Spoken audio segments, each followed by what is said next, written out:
마이크가 이제 새로 바뀌었습니다. 우리 노성중 지사님께서 수고해 주셨고요. TV 보면 이렇게 아나운서들 이렇게 뜨는 게 있고 이렇게 붙는 게 있거든요. 그래서 저는 붙는 거 혼자 해보나 그랬는데 좋은 걸로 준비해 주셔서 감사드립니다. 이제 오늘하고 다음 주 하면 저희가 이제 말라기서를 전부 마치게 되는데요. 오늘 드릴 말씀은 이제 3장 16절부터 4장 3절까지 내용입니다. 쭉 말씀을 드리겠는데 먼저 그렇게 생각하시면 좋을 것 같아요. 어떤 날이 올 거다. 그겁니다. 어떤 날이 오고 그 어떤 날이 오면 모든 사람들을 둘로 나누실 것이다. A그룹, B그룹으로 나누실 것이다. 그리고 그 나눠진 사람들에게 각각 어떤 일이 발생할 것이다 라는 겁니다. 오늘 내용이 그거예요. 그래서 이제 그 숙제들 다 하셨죠? 많은 분들이 무지무지 많은 분들이 보내주셔서 감사를 드리고 있는데 이제 그 말씀을 접근하는 방법을 우리가 좀 오늘 같이 보면 좋을 것 같아서 말씀을 드렸던 거고 원래는 이제 그 설교 원고가 한 4개가 더 있는데 다 이렇게 삭제를 했습니다. 다 빼고 오늘 드릴 말씀을 하나로 묶고 또 새로운 원고로 다음 주 걸 말씀을 준비했습니다. 그래서 다음 주는 본문을 안 다루고 우리 흔히 그렇게 얘기하죠. 에필로그 뭐 이런 얘기 하잖아요. 그래서 말라기서 에필로그로 다음 주 말씀을 드리려고 합니다. 잘 아시다시피 우리가 본 거는 6번째 논쟁을 본 거거든요. 그렇죠? 6번째 논쟁이 5가지잖아요. 완악한 말로 하나님을 대적했다. 그 내용이에요. 완악한 말로 하나님을 대적하는 것까지 갔다. 근데 그 내용이 뭐냐면 하나님을 섬겨봐 그거 아무 쓸데없다. 헛되다. 내가 하나님 말씀을 듣고 명령을 행하고 슬퍼해도 아무 소용이 없더라. 일종의 종교적인 쇼를 하고 말씀을 드렸고, 그리고 교만하고 악을 행하고 하나님을 시험하는 사람들이 대래 복되고 번성하고 화를 면하고 살더라 라는 말로, 그렇게 완악한 말로 하나님을 대적했습니다. 그렇죠? 그래서 그 내용을 한마디로 신학적 왜곡이다라고 말씀드렸습니다. 기억나시나요? 신학적 왜곡입니다.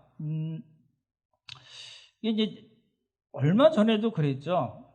제가 이제 2001년도에 중국 가면서 한국 10년 동안에 한국 교회에 이상한 일들이 사실 상당히 많이 일어났더라고요. 이제 잘 아시는 뭐 알파코스 G12 이런 거 있었잖아요. 2날개 지금도 하는지 모르겠는데 이제 뭐 성령 인카운터에 포인트를 맞춰서 제가 이제 성령론에 대해서 말씀을 드릴 텐데 성령을 체험하는 데 포인트를 맞춰서 다 진행이 됐기 때문에 지금은 다 이렇게 하지 말라고 교단에서 다 정하고 이단으로 정죄한 걸로 알고 있는데 그런 내용이잖아요. 여러분 경험이 있으신가요? 지금은 아니지만 지금 하는데 거의 없을 겁니다. 한 10년 전쯤에 이제 금리빨로 변하거나 혹시 하신 거 있으셨나요?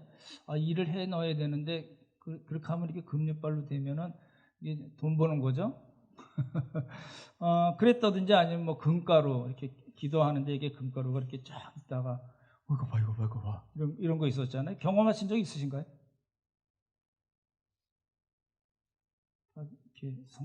성경만 좋아하시는 분들일까요? 이런 분들 굉장히 많았습니다. 뭐 이게 한국 지금 6만 교회가 넘다 그러는데 그 당시 안 하는 교회 알파코스 안 하거나 이거 금리빨 뭐 이런 안 되면 뭐 금가루라도 이거 없으면은 이렇게 떨어지는 교회로 취급이 됐을 정도로 한국에 유행했습니다. 근데 그게 지금 다 없어졌어요. 그렇죠? 지금도 이제 뭐 금리빨 뭐 이렇게 팔 길어지는 거 뭐 이런 것도 있고 별게 다 있었습니다. 그게 이제 포인트가 뭐냐면 이게 유행하는 거예요. 이게 신학도 유행을 해요. 교회에서 하는 것들이 막 유행이 돌아가서 한 10년, 20년 지나면 그거는 다 옛날 것이 돼버리는. 왜 그런 일이 생길까요? 유행을 쫓는다는 건 뭐죠? 지난주에 말씀드렸던 좀 더 새로운 거, 뭔가 새롭고 뭔가 특별한 거, something special 아시잖아요? 그 술 이름입니다. 아시죠? 예, 그런 어떤 특별한 어떤 것을 강구하는 이유는 뭐냐면 마음이 허하다는 거예요. 말씀드렸듯이 말씀대로 살지 않았어요. 그래요. 그렇죠? 신학적이지 않고 성경적이지 않고 영적이지 않았기 때문에 생겨나는 일들이에요. 하나님의 말씀을 제대로 해석해서 말씀대로 제대로 해석해서 거기서 우리가 얻는 원리와 가치관대로 그리고 우리를 향하신 하나님 뜻을 발견해서 그렇게 우리의 삶과 사역에 적용하는 겁니다. 액션을 취해야 되는 겁니다. 그렇죠? 해보고 내가 뭐 잘못한 것 같더네. 다시 말씀에 비춰서 다시 점검해 보고 하나님께 도움을 구하는 기도를 하고 그렇게 일을 같이 하고 또 같이 형제자매들과 같이 나누고 그리고 함께 일하는. 그렇죠? 그러니까 이 말씀대로 사는 기쁨, 함께 동역하는 기쁨, 제대로 사는 기쁨이 없으니까 좀 더 새로운 것을 자꾸 구하는 거예요. 이게 이제 너무 이제 심하거든요. 이제 여기서 이제 벗어나지 않으면 한국교회는 사실은 소망이 별로 없습니다. 그렇죠? 10년 전에, 20년 전에 했던 거 없어지고, 10년 전에 했던 거 없어지고, 지금 하는 거 뭔가 또 새로운 것을 찾아야 되니까 말씀드렸듯이 관상기도라든지 왔어. 이런 거예요. 하나님 나에게 말씀하셨어. 나 하나님 만났어. 체험했어.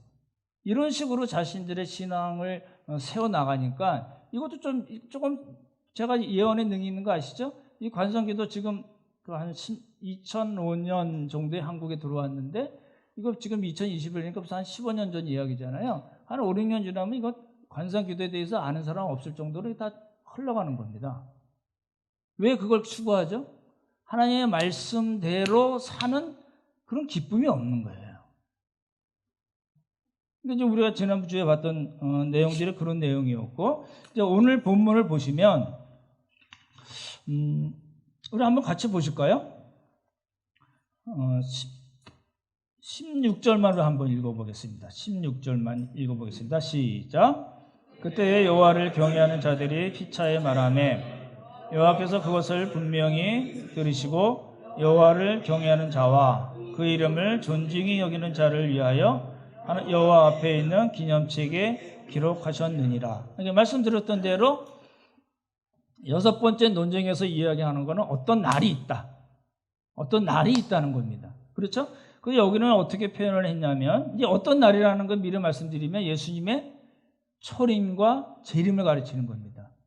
그렇죠? 지금 그 말라기서의 그 마지막 여섯 번째 논쟁에서는 제가 좀 말씀드렸던 신학적 논쟁 이후에 신학적 왜곡 이후에 뭘 강조해서 이야기하냐면 여호와의 날, 예수 그리스도의 초림과 재림까지 이야기하고 있습니다. 그렇죠? 그러니까 이제 그 내용을 우리가 살펴볼 수 있는데 16절 보시면 우리 한번 성경 같이 보십시오. 우리 가정에 계신 분들도 보시면은 16절에 보면 뭐라고 나왔어요? 무슨 날이라고요? 날일로 표현되기에 뭐예요? 예, 그때에. 예, 그때에입니다. 그렇죠? 그래서 제가 미리 공부하시라고 말씀드린 건데, 그 다음에 17절에 보시면 또 그 비슷한 단어가 나오죠. 어떤 날을 가르치는 단어가 나오는데 그게 뭐죠? 예, 내가 정한 날에. 그때에 내가 정한 날에. 18절 보시면 또 똑같이 뭐가 나와요? 그때에. 아, 그렇구나. 지금 그때에 내가 정한 날에 하나님께서 정하신 날에 그리고 그때에 무슨 날이 있구나 라는 걸 말씀하시는 겁니다. 4장 1절 보시면 4장 1절은 어떻게 표현이 되어 있나요? 예, 용광로 불같은 날 이로 표현이 되어 있습니다. 그렇죠? 용광로 불같은 날. 그리고 또 한 것 다르게 표현된 날이 있는데 1절에 보시면 뭐라고요? 그 이르는 날에. 영어로 the day입니다. 그날입니다. 그렇죠? 예, 그 이른 날에 그렇게 되어 있고 3절 보시면 예, 또 나왔죠. 내가 정한 날에. 그리고 이제 4장 5절 한번 보실래요? 4장 5절 한번 같이 읽겠습니다. 우리가 4절하고 6절까지는 안 보고 이제 말라기서 마칠 텐데 5절 같이 한번 읽어보겠습니다. 시작.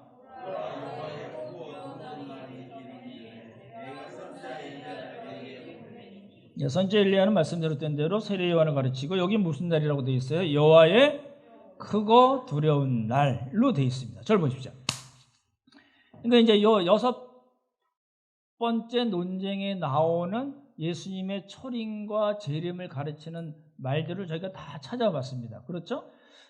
근데 이제 4장 1절에 하면 용광로 불 같은 날이라든지 4장 5절에 여호와의 크고 두려운 날. 이건 무슨 날일까요? 어떤 이미지일까요?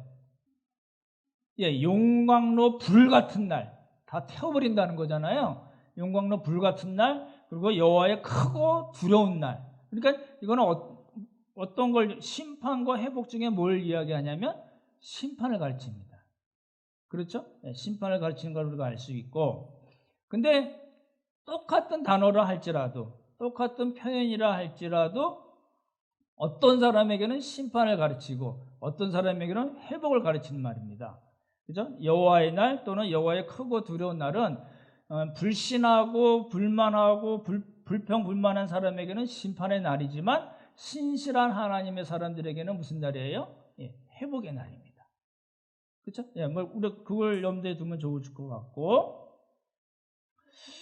그래서 이제 요 날은 잘 보십시오. 이렇게 여러 가지 그때부터 시작해서 여호와의 크고 두려운 날까지 이야기하는 이 날들은 어떤 때는 초림을 이야기하는 거고 어떤 때는 재림을 이야기하는 겁니다. 어떤 때는 조금 애매한 부분도 있어요. 그리고 어떤 거는 초림을 더 많이 강조한 듯한 말이 있거든요. 그거는 이제 구절을 보면서 보시면 좋을 것 같습니다. 이게 한 가지가 저희가 해결한 겁니다. 뭘 해결했냐면 시간이 지나서 지금 예언하는 말라기 시대에 400년, 지금 우리를 보면 400년 후에 어떤 일이 생기는 거예요. 어떤 일이 생겨요? 예, 누가 오신다는 겁니다. 그래서 초림과 재림을 나타내는 말을 우리가 살펴봤고, 그렇죠? 근데 이게요, 말라기서 전체에서 보면 여섯 번째 논쟁에 예수님의 초림과 재림에 대한 강조가 많이 나옵니다. 집중적으로 나오기는 하지만 1, 2, 3, 4, 5, 6 논쟁에도 다 나와 있습니다. 저희가 그걸 본 거였거든요.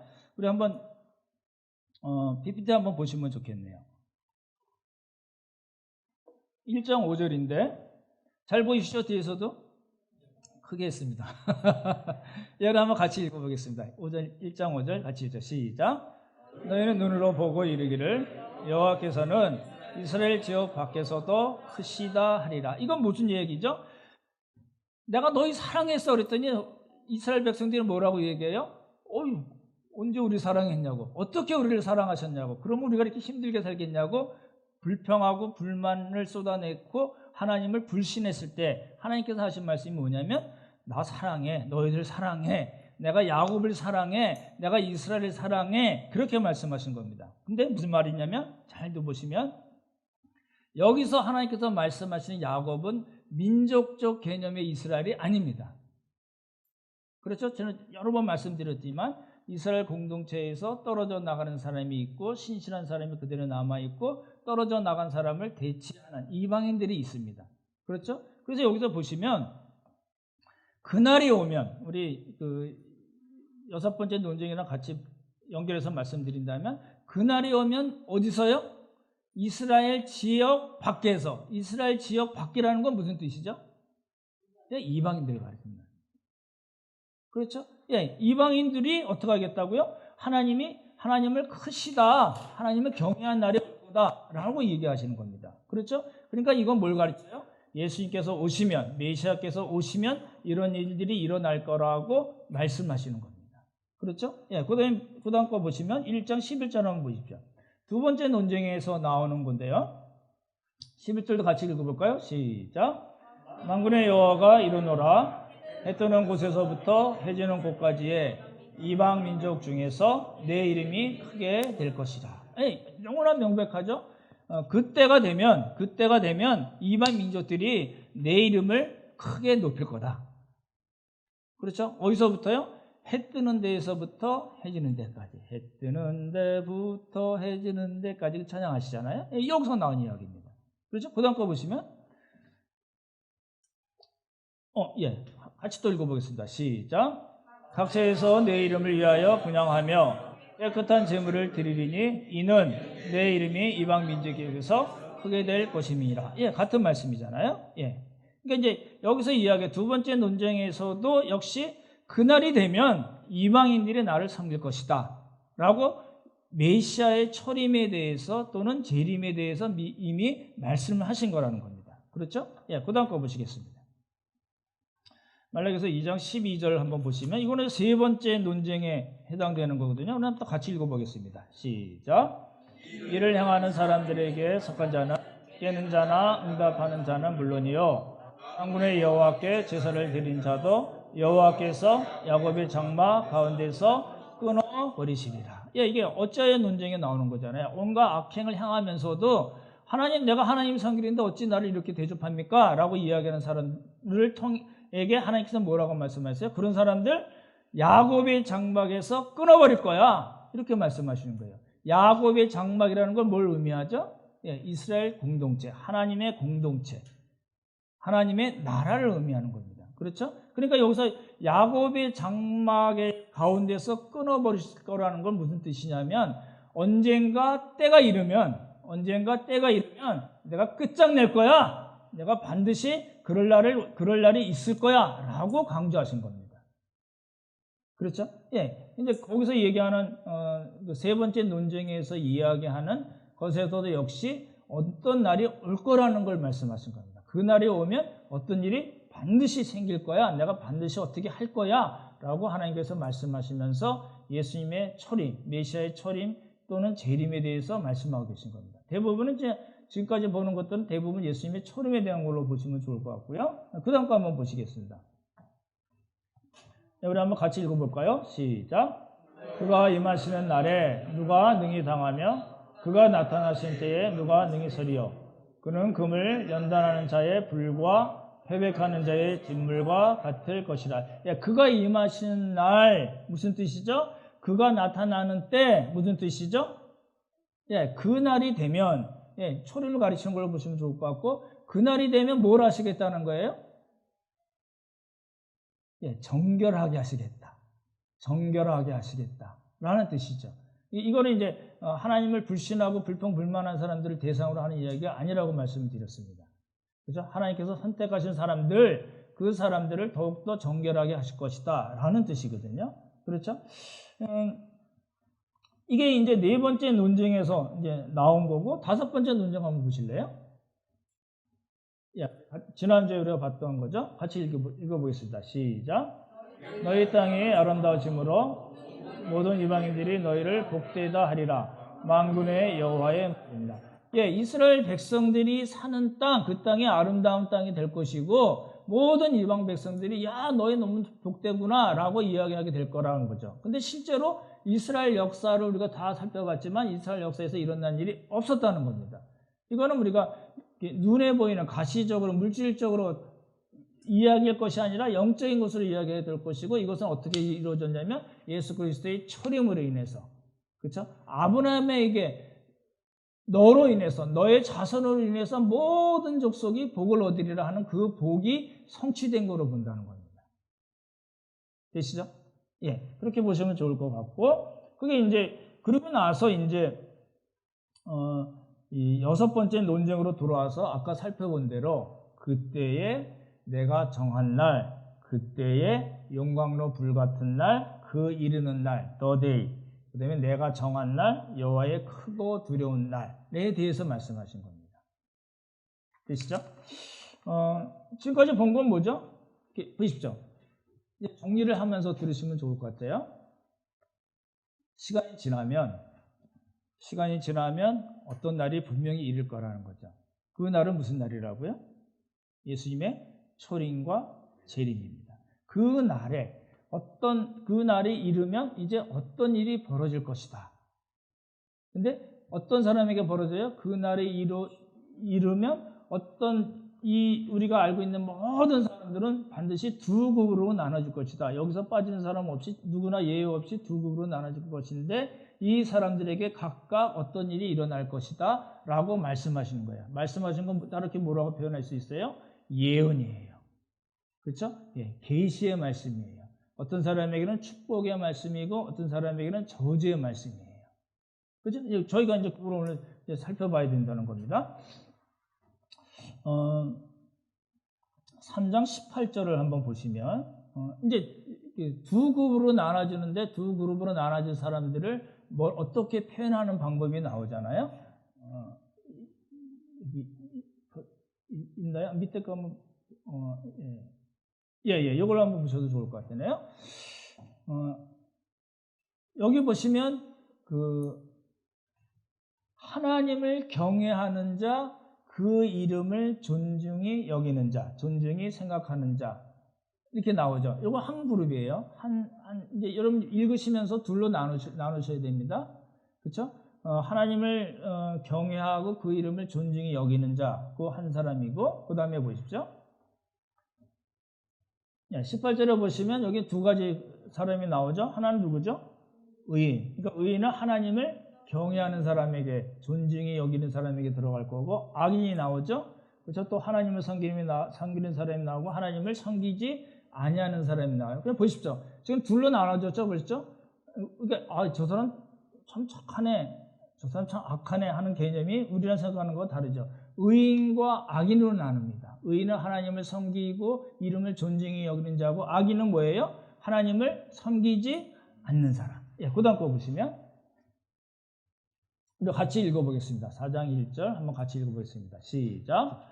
만군의 여호와가 이르노라. 보라, 영광로 불같은 날이 이르리니 교만한 자와 악을 행하는 자는 다 지푸라기 같을 것이라. 그 이르는 날에 그들을 살라 그 뿌리와 가지를 남기지 아니할 것이로되. 뿌리와 가지까지 살라가지고 아무것도 남고 없게 만드신다는 무시무시한 말씀을 하시는 그 대상이 누구냐면 여기 뭐라고 나와요? 교만한 자와 악을 행하는 자.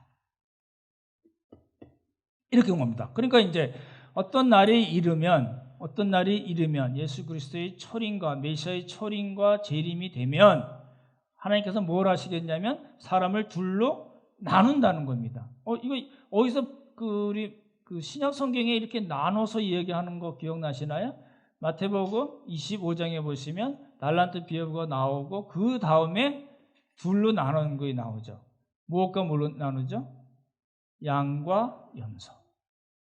그렇죠? 오늘까지 염소 보내는 날입니다. 네, 양과 염소로 나눕니다. 분리입니다. 근데 이 분리가 어떤 분리예요?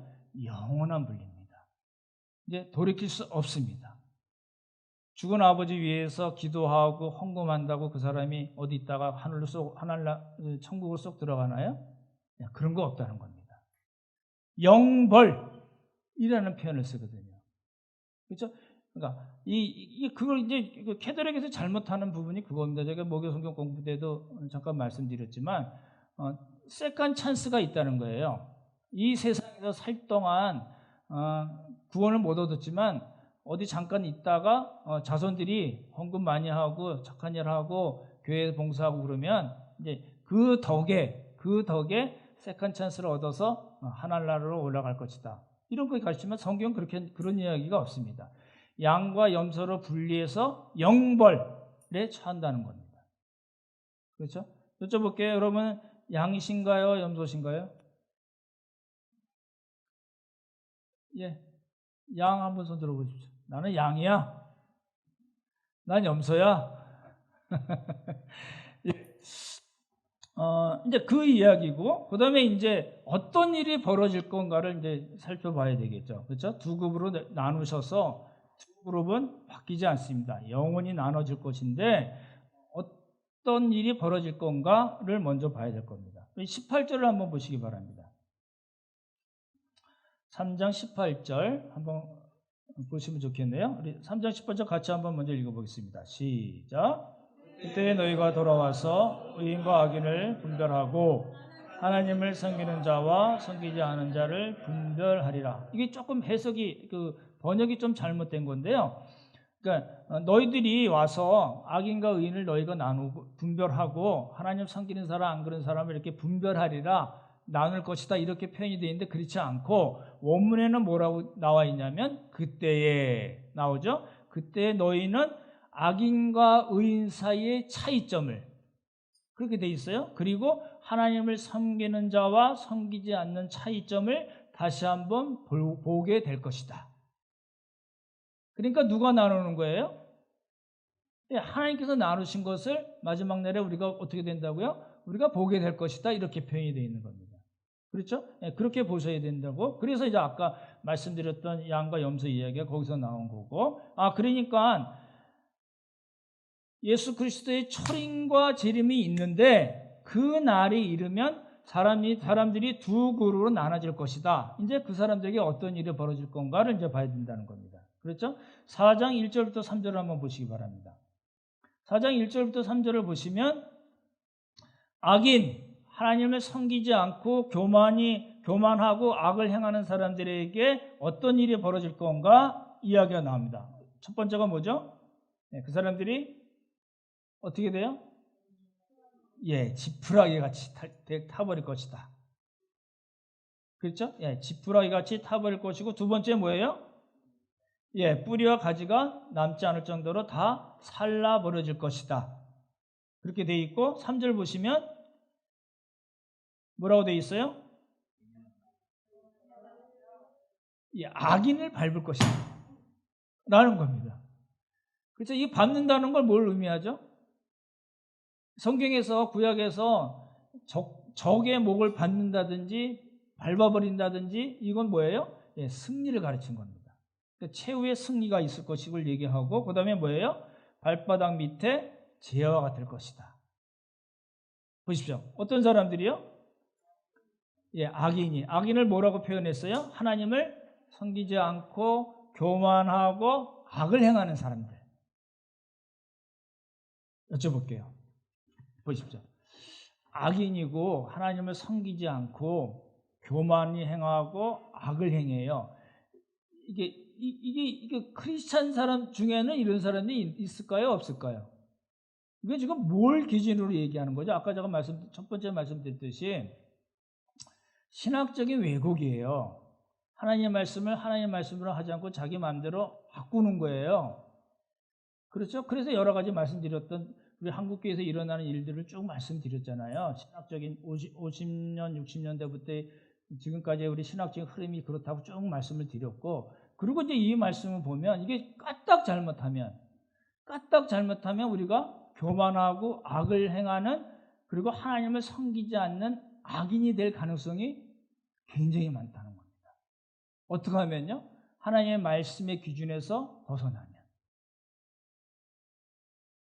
요즘은 그 유튜브가 많이 발달해서 어디서 무슨 집회하는 게 다 올라와요. 그 사람들이 그냥 여기서 몰래 숨어서 하는 그런 게 없어요. 뭐든지 다 올려요. 다 올려서 이제 집에 앉아서도 이렇게 인터넷만 보면 다 보여요. 그러니까 이제 뭐 치유 집회하는 사람들, 제가 이제 그 영상을 보면서 이렇게 분석을 해봤어요. 이 사람들이 어떻게 어떤 일을 하는가. 이제 한참 이제 그 성경 말씀을 이제 자기 나름대로 막 풀어서 얘기하고, 그 다음에 중요한 게 뭐냐면 음악입니다. 이 음악이 아주 이렇게 사람을 자극하는 듯한 그런 음악을 깔고, 그리고 그 강사의 멘트가 굉장히 자극적입니다. 믿기만 하면 병이 다 낫고, 믿기만 하면 당신이 원하는 모든 소원이 다 이루어질 것이다. 그리고 이제 여러 가지 액션을 취하고 여러 가지 그런 멘트로 사람들의 이렇게 분위기를 쫙 끌어올라갑니다. 끌어올라가면 대부분의 사람들은 에이씨 저건 뭐하고 있어 안 해. 그리고 나가버리는 사람 잘 없거든요. 대부분 따라가거든요. 따라가다가 어떤 일이 생겨요. 실제로. 여기서 문제가 생기는 겁니다. 왜 그런 집회 갔는데 병이 났지? 이런 이야기예요.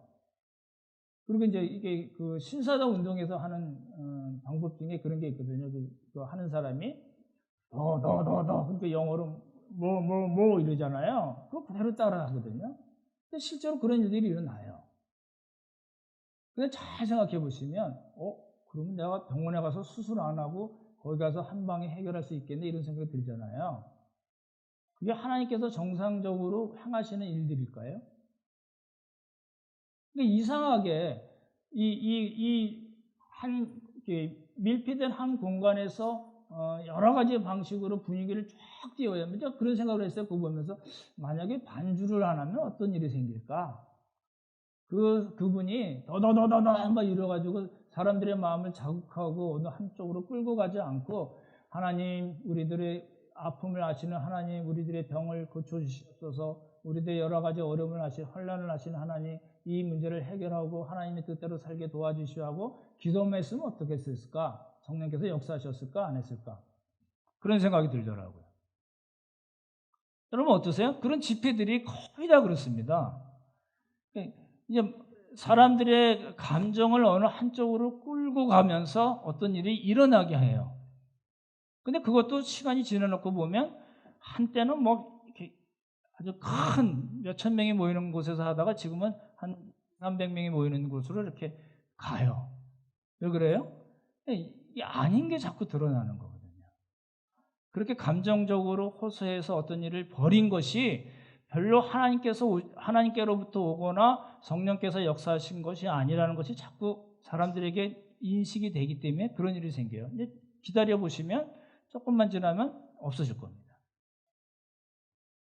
이제 그런 방식으로 우리가 하나님으로 섬기고 하나님의 말씀대로 행하고 그리고 하나님께서 원하시는 일들을 하고 그리고 함께 동역하는 기쁨에 차 있는 것이라기보다 내 개인적인 이익을 위해서 하나님을 끌어다 쓰고 어떤 방식이든지 좋아 내 소원만 풀어주면 돼 내 병만 고치면 돼 하고 그런 쪽으로 계속해서 가다 보니 마음이 허해질 수밖에 없다는 겁니다. 그래서 계속 그 악순환이 벌어진다는 거죠.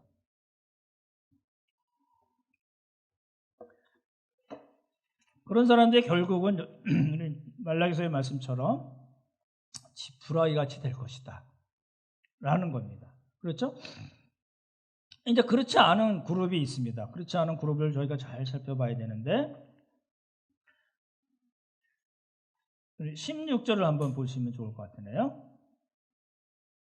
네, 16절 한번 같이 읽어볼까요? 시작.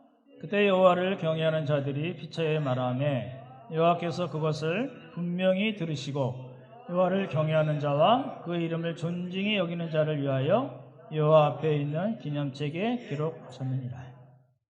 예, 뭐라고 나오냐면 여호와께서 그것을 분명히 들으시고 근데 여러분 잘 읽어보신 분은 아시겠지만 뭘 들으셨다는 이야기가 안 나옵니다. 목적어가 없이 그냥 여호와께서는 그것을 분명히 들으실 것이다 라고 돼 있어요. 무슨 이야기냐면 이 16절이니까 이제 15절부터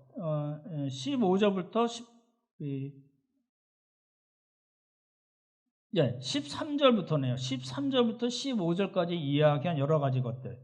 말로 하나님을 대적하고 5가지 이야기 나온 것들. 그것과 반대되는 내용들로 생각하시면 될 것 같아요. 그 이야기가 나오고 그 다음에 조금 어려운 문장이 하나 나오는데 여호와 앞에 있는 기념책에 기록하셨느니라. 이게 무슨 말일까요?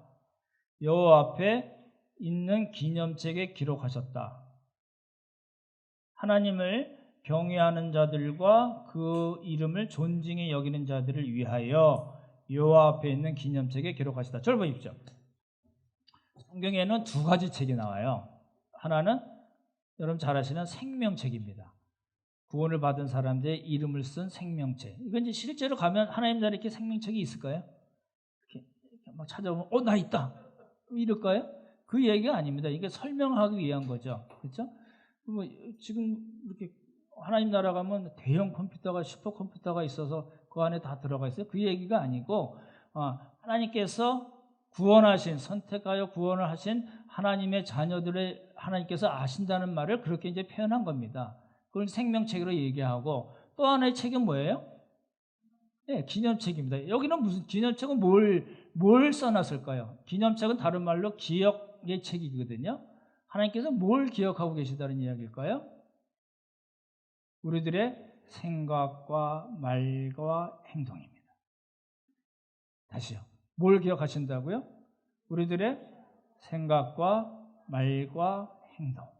그러니까 여러분 보십시오. 제가 야고보서도 많이 말씀드렸지만 이게 말을 그냥 막 하면 안 됩니다. 말을 막 하면 그 말이 하나님의 기억의 책, 기념책에 이렇게 자동으로 이게 입력이 착 됩니다. 그런 거예요. 로마서 14장에 보면 각인이 모든 한 일을 각인이 하나님 앞에 짓고 하리라 라는 표현이 있거든요. 그러니까 이제 물론 이제 비유고 설명을 위한 이야기지만 이 말씀을 통해서 우리는 우리의 생각과 말과 행동을 하나님 앞에서 조심해야 된다는 그런 말씀으로 우리가 보면 좋을 것 같고, 17절을 한번 보십시오. 오늘 중요한 구절인데요. 오늘 찬송도 17절에 관계된 게 나왔었는데 오늘 같이 한번 읽어보죠. 시작. 만군의 여호와가 이르노라. 나는 내가 정한 날에 그들을 나의 특별한 소유로 삼을 것이요 또 사람이 자기를 섬기는 아들을 아낀같이 내가 그들을 아끼니라. 하나님은 우리를 어떻게 아끼신다고요? 사람이 자기 아들을 아낀같이. 이거보다 더 하나님께서 우리를 아끼시고 사랑하신다는 그렇게 표현할 게 없잖아요. 우리 자식 그럼 다 마찬가지시잖아요. 그렇죠? 예. 나는 자식보다 난 아내가 더 좋아. 뭐 이럴 수도 있지만 그 아내와 남편이 다 뭘 공통되는 건 뭐예요? 예, 자식을 아낀다는 거죠. 그 당연한 이야기잖아요. 그걸 통해서 하나님이 우리를 얼마나 아끼신가를 이야기하고, 그렇죠? 여기 보면 특별한 소유라는 말이 나오죠. 특별한 소유. 밑에 거 한번 보여주시면 좋겠네요. 예, 이 말라기서에 나온 특별한 소유는 그냥 말라기 선지자 그냥 막 쓴 게 아니고 다른 구약 성경에 나온 겁니다. 출애굽기 19장에 보면 내 소유. 그렇죠? 19장에 그 제사장 나라 거룩한 백성이 나오면서 내 소유, 하나님의 소유라고 나오거든요. 예, 거기서 나온 거고, 이게 신명기 7장에 보면 자기 기업의 백성으로 택하셨다. 하나님께서 이스라엘 백성들을 자기 기업의 백성으로 택하셨다라고 할 때 말이 나오는데, 여기 보면 당신의 소중한 백성, 공동번역에 그렇게 되어 있고요. 새 번역에는 자기의 보배로 삼으신 백성. 잘 보십시오. 우리가 누구라고요? 여러분, 우리 하나님 믿는 우리들이 어떤 사람이라고요? 예, 하나님의 보배입니다. 중국어로 중국 사람들이 아이들 부를 때 보배라고 불러요. 아시나요? 바오삐 이렇게 얘기해요. 보배라고 얘기하거든요. 그러니까 하나님도 동일하세요. 그렇죠? 예. 그리고 이제 영어에 보면은 보석 같은 소유, 그렇죠? 그리고 킹제임스 버전에는 스페셜 피플이래요. 아주 특별한, 하나님께 특별한, 그렇죠? 하나님께서 보배로 여기시는, 하나님께서 너무너무 소중하게 여기시는 사람으로 우리를 삼으셨다는 겁니다. 그렇죠? 어떤 사람에게요? 어떤 사람에게요? 예, 의인, 하나님을 섬기는 사람, 하나님의 이름을 존중히 여기는 사람. 그렇죠? 예, 교만하지 않고 선을 행하는 사람. 이잖아요. 그렇죠? 예, 그런 사람들에게 하나님께서 그렇게 삼으셨다. 앞으로도 마지막 날에도 그렇게 하실 것이다. 라는 이야기입니다. 그렇죠? 4장 2절을 한번 보시기 바랍니다. 4장 2절이 조금 해석이 어려운데 한번 보시면 좋겠네요. 같이 읽어보죠. 시작. 내 이름을 경외하는 너희에게는 공의로운 해가 떠올라서 치료하는 광선을 비추리니 저희가 나가서 외양간에서 나온 송아지 같이 뛰리라. 여기 보십시오. 공의로운 해가 떠올랐다. 공의로운 해는 누굴 가리킬까요? 지금 메시아의 초림과 재림에 대해서 이야기하는 문맥이잖아요. 그러니까 여기서 공의로운 해라는 건 누굴 가르치죠? 예, 예수님을 가르치는 거죠. 그렇죠? 의로운 빛이신 예수 그리스도. 그렇죠? 근데 이분이 어떤 일을 행하시냐면 공의로운 심판을 행하신다. 그래서 공의로운 해가 올 것이다 라고 이야기한 겁니다. 그렇죠? 어떤 일을 하시냐면 첫 번째 보면 뭘 하세요? 예, 치료하는 광선을 비출 것이다. 여기 보십시오. 이거를 이제 치료하는 광선 그러니까 확 마음이 와닿잖아요. 그렇죠? 내가 어떤 무슨 질병에 걸려서 고생하거나 힘들어하는데 치료하는 광선, 공의로운 해가 떠올라서 치료한 광선을 착 비출 것이다. 그러니까 이걸 우리가 어떻게 쉽게 해석할 수가 있어요? 하나님이 내 병을 고쳐주실 거야. 실제로 많은 목사님들이 그렇게 많이 해석을 했어요. 그래서 이제 무슨 치유 집회나 이런 데 가면은 치료하는 광선 이야기가 뭐 빠지지 않고 많이 나올 정도로. 근데 여기서 그런 이야기가 전혀 아닙니다. 무슨 이야기냐면, 말라기서 전체 우리 문맥을 보면 이게 현실은 너무 어둡고 답답한 거예요. 그죠? 너무너무 불법이 만행하고 부정이 판을 쳐요. 그런 상황을 이야기하는 겁니다. 아까 말씀드렸던 대로 하나님의 말씀이 왜곡이 돼 있어요. 이런 모든 것들이 어떻게 된다고요? 그리스도께서 오시면 그때는, 여기는 특별히 재림을 많이 강조하거든요. 그때는 뭐예요? 이런 모든 것들이 다 해결될 것이다. 그 이야기입니다. 회복이 되고 다 정상이 될 것이다. 모든 것이 각각 제 위치에 자리를 잡을 것이다. 궁극적이고 완전한 치료를 이야기할 때 쓰는 말이 치료하는 광선이라는 겁니다. 그렇죠? 그러니까 다른 말로 표현하면 모든 것이 각각 제자리에 있어요. 완전히 회복이 돼요. 완전히 부족한 것이 없이, 하나도 부족한 거 없이 완전히 채워져요. 그럼 뭐예요? 그게 샬롬이라는 겁니다. 예수 그리스도께서 오셔서 우리에게 샬롬을 주셨고 다시 오실 때 완전한 샬롬을 우리에게 주실 것이다 라는 걸 뭐라고 표현했어요? 치료하는 광선이라고 표현한 겁니다. 그날은 무슨 날이에요? 하나님의 공의로운 심판이 이루어지는 날이고요. 그렇죠? 영원한 승리가 영광의 날이 그날이라는 겁니다.